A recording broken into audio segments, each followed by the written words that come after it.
I want to just take a few moments just to update you on a few things regarding the church. I'm sure that many of you either will have watched the President's speech this past Tuesday, or you have heard about it and some of the ramifications of that.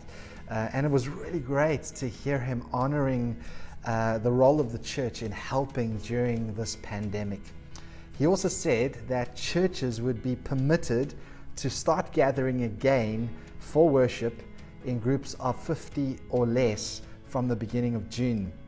That would be next week. So I'm sure that many of you have got questions as to what's going to be happening around that. And so allow me just to make a couple of comments now.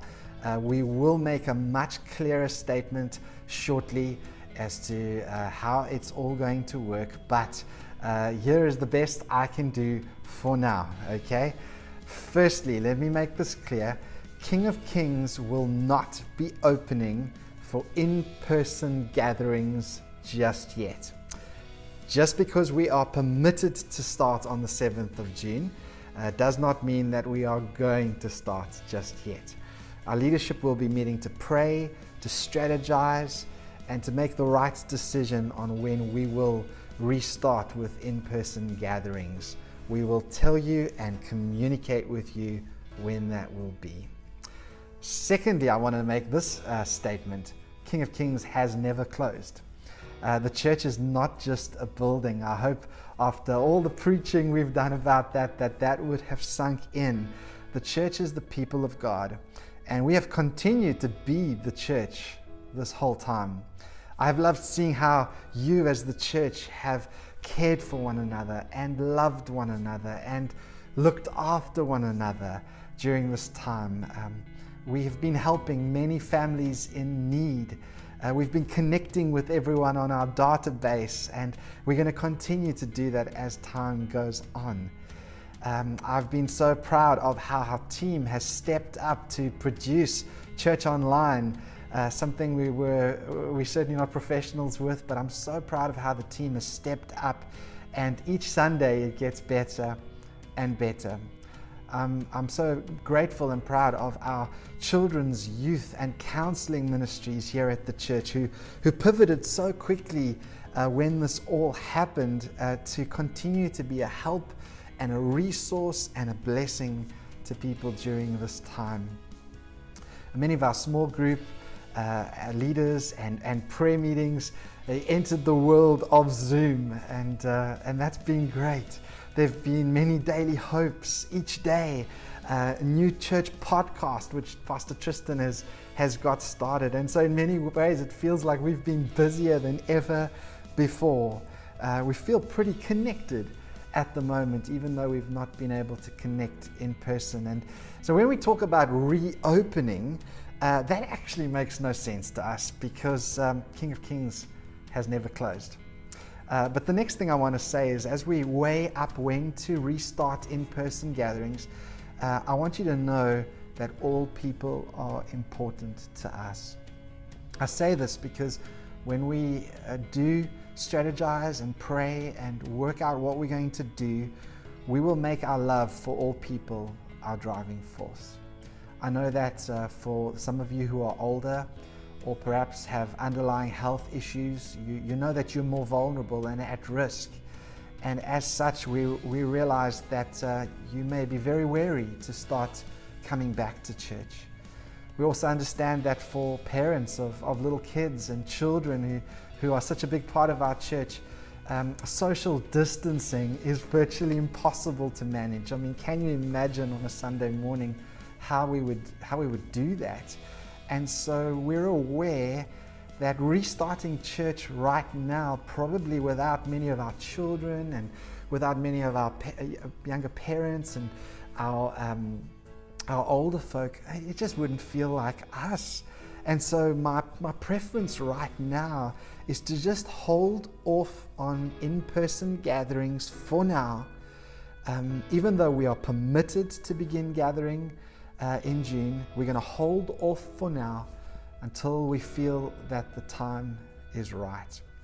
Another reason we're doing this holding off is we don't want to rush re-entry and hurt our witness to the community around us.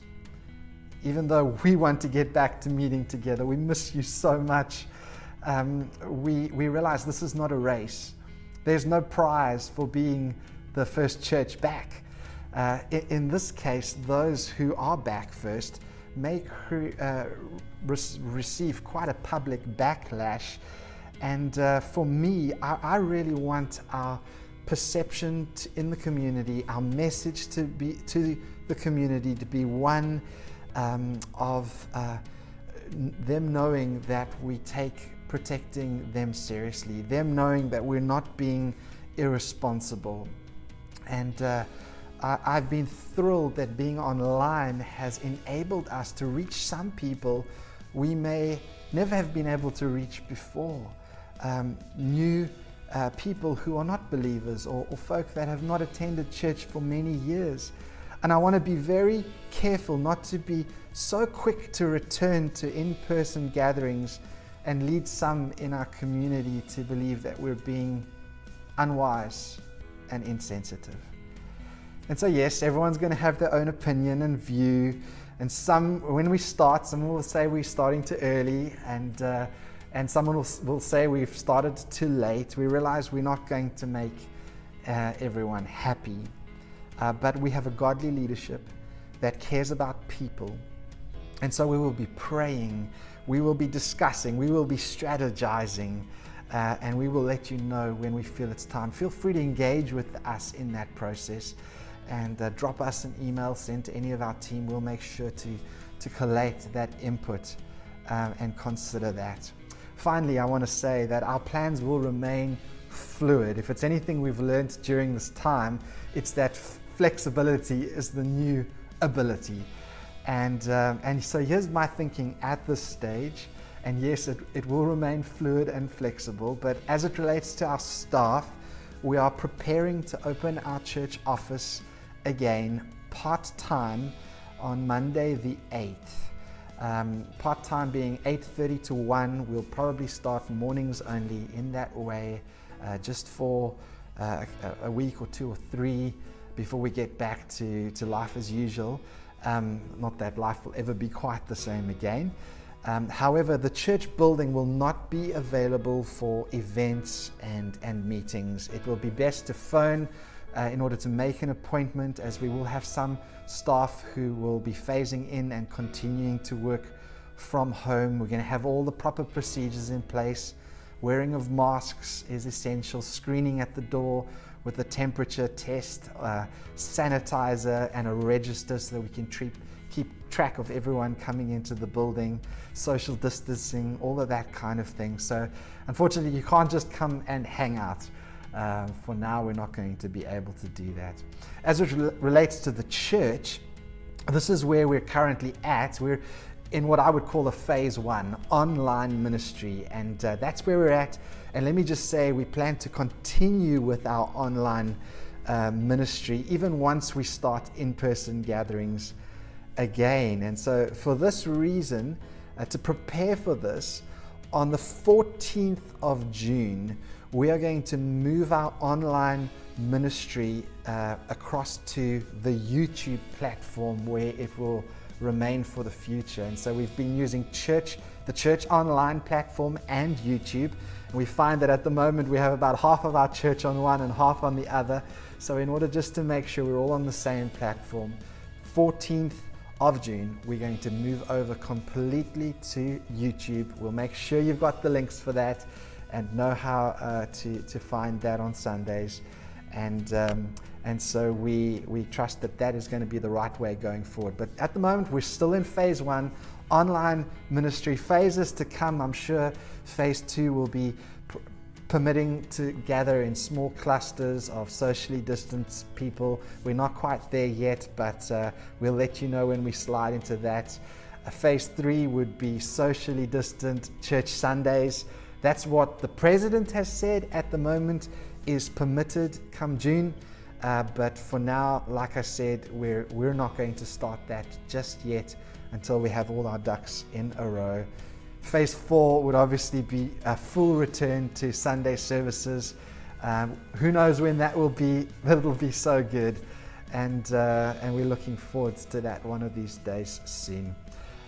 But I do believe God is doing a deep work right now. Wow, it was so powerful to listen to the Mighty Men's Conference. I know many of you were a part of that as well. And I'm really trusting the Lord for revival.